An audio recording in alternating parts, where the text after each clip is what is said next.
Hey everybody, Parks Owsley here with Score.gg, joined by Zeyzal, the support for Cloud9. Congratulations on that game. Extremely exciting to watch. You played insane. You got MVP. Did you get MVP yesterday?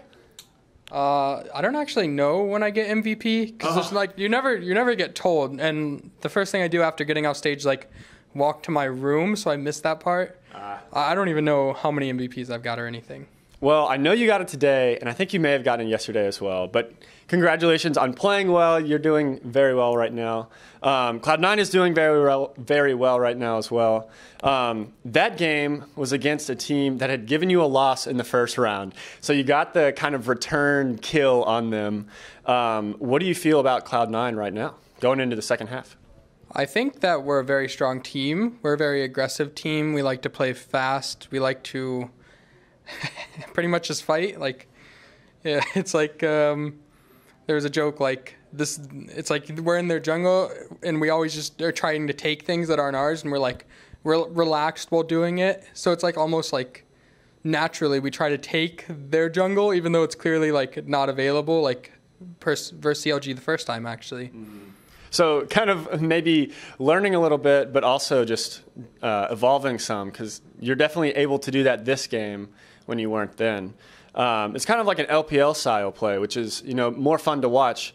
So thank you for kind of giving us some of these exciting, fast-paced games. We've actually had some crazy games this weekend. Is there any sort of explanation for that? Because NA is oftentimes known as do nothing, NA RAM, like don't do anything. But this week we've had a lot of insane games. Is there something happening in scrims? Like what's going on there? I think that a lot of teams are just picking proactive supports, which in general will create almost a proactive play style. Like TSM had Smoothie popping off on Thresh doing like super well. So like obviously it's going to look amazing when he's like getting them chain fed, like getting them all kills just off his proactivity, and it makes the whole team look better as a whole. So I think that's part of it. Just in general, proactive players in individual roles are starting to shine more. Interesting. All right. Well, maybe we'll get to kind of keep seeing some really fun play. It's always nice for the fans to get to see 5 entertaining games back to back and not have these 50-minute just Scion tank, do nothing, just team fight.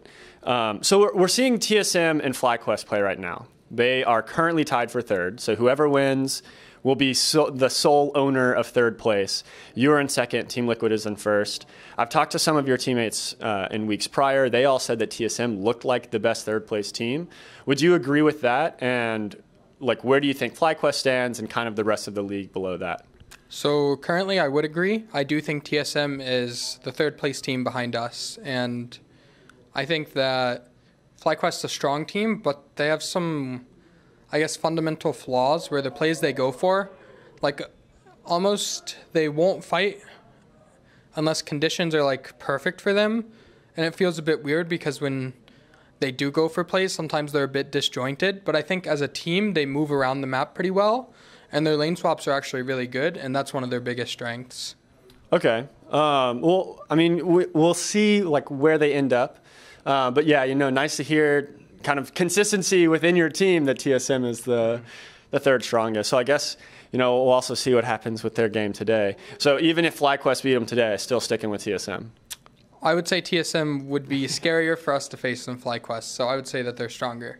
And you said TSM behind us in third.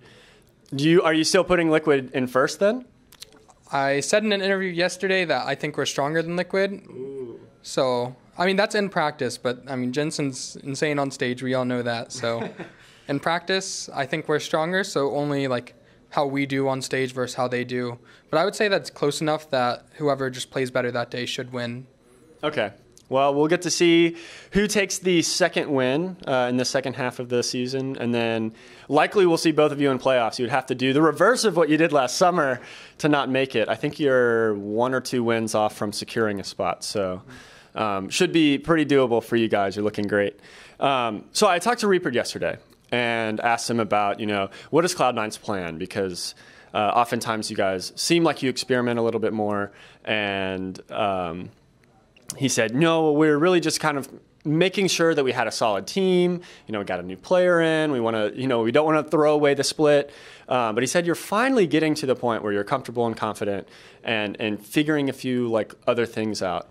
If you were able to choose like one thing to try out, just any sort of crazy random experiment, what would you kind of say like, oh, let's do this. Maybe this sounds fun. I really wanted to try Karthus support for a while. I was thinking it could be really good, but that plan, they vetoed it too many times, and I gave up on it. So what's the theory then? Oh, just global pressure with my alt. The laning probably won't be too good. Yep, just the alt. Do you max the slow? Do you max the Q? Still Q. You're still playing for the poke and lane, but you just have your alt as your main tool. Hey, you know what? You could keep pushing on that one because I'd like to see it. I'm guessing you didn't get to do it in the scrim. Oh, I didn't even get scrim time. No. Did you practice it in solo queue? Once or twice, maybe more. Okay. Well, that would have been fun. So bummer that we didn't get to see that one. Yeah. All right. So I want to talk about your role really quick. It's been talked about, at least on the cast and on the analyst desk, that you are one of the main shot callers, or maybe the main shot caller for the C9 squad. I find that interesting because you're the newest to the LCS for this C9 squad. So how did you kind of, claim that position? And where do you fit in with these guys, since so many of them are really long-standing veterans?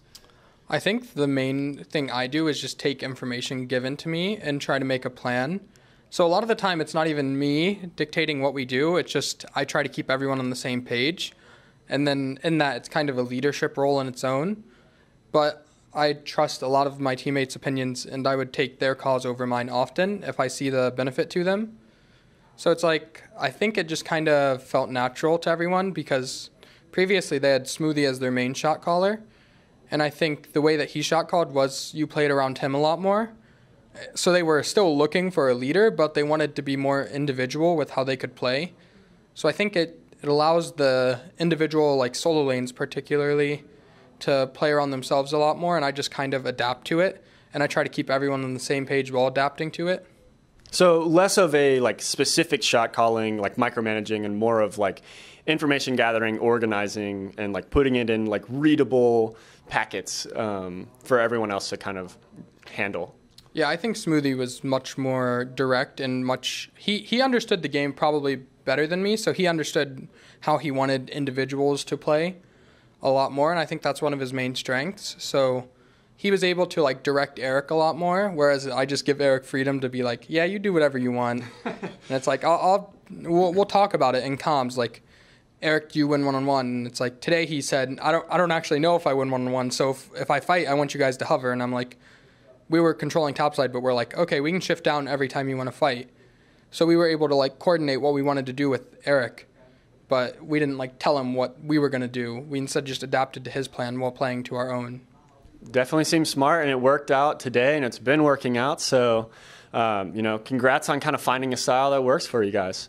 Anything else you want to talk about before we go? Words to fans, just general Zeyzal thoughts? I guess, as always, thanks to all my fans out there and Cloud9's fans. Happy we're looking strong this split as opposed to last split when we struggled a lot. But, yeah, just thank you. Yeah, awesome. And thank you for the interview. Thank you all for watching. We will catch you next time.